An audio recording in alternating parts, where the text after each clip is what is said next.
Here we're going to be looking at the trends that are associated with a neutral atom and the same atom, but with a different charge. So we have two different examples. So let's take a look at our first example, and I'm going to go ahead and write this all in red so we can kind of see where I'm going with this. So here we have two different atoms. We have calcium versus calcium with a 2+ charge.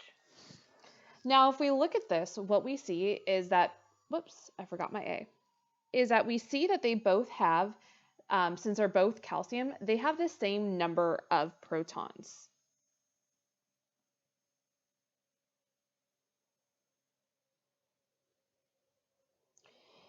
So what we realize, since they have the same number of protons, is that it really doesn't matter what's in the nucleus. What we're really going to be focusing on is a number of electrons. So when we look at this, what we see is that calcium with a 2+ charge lost 2 electrons. So since it lost 2 electrons from that outer shell, what happens is that we have fewer electron repulsions. And if we have fewer electron repulsions, that means that my radius gets smaller.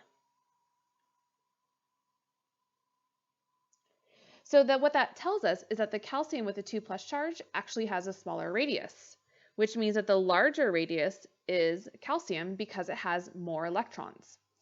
Very briefly, let's review what I mean by electron repulsion. So let's say that we have this outer shell of an atom, and let's say that we have some electrons. Now, all these electrons are negatively charged.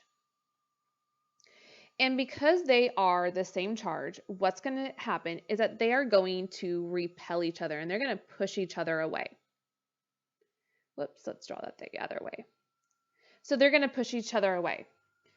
So what happens is that when we add another electron, that means that this outer shell is going to have to get bigger because it has to be able to fit that extra electron in there and still compensate for the electron repulsion. Well, when we remove an electron, the opposite is true. Now we're going to have fewer of these electron repulsions that we have over here. And because we have fewer electron repulsions, that radius can get smaller and those electrons don't have to be spread out as far.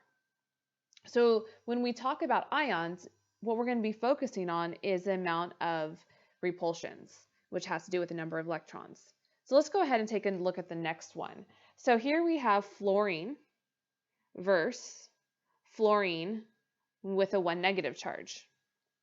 So if we look at this, again, they have the same number of protons because they are the same atom. What's different with this one is that fluorine with a -1 charge gained an electron and now has more electrons than fluorine. So if we think about that way, since we had to put one more electron into its outer shell, we just increased the electron repulsions in the fluorine ion, and because we increase those, the radius gets larger.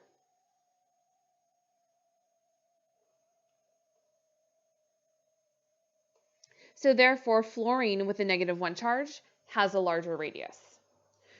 So just to sum up, when you're comparing two atoms and you have a neutral atom with its ion, what you're focusing on is the number of electrons. That is kind of your guiding factor for this. And when you have to add more electrons, you're going to get a larger radius because those electrons have to spread out more in order to fit. When you lose some electrons, those electrons can get closer together, and so the radius gets smaller. So one trend that we can kind of think about with this is that anions always have larger radiuses,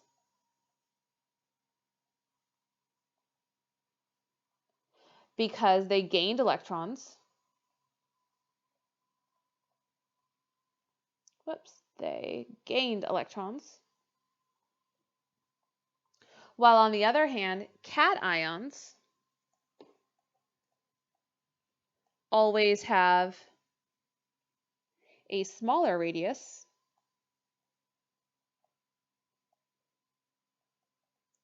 because they lost electrons.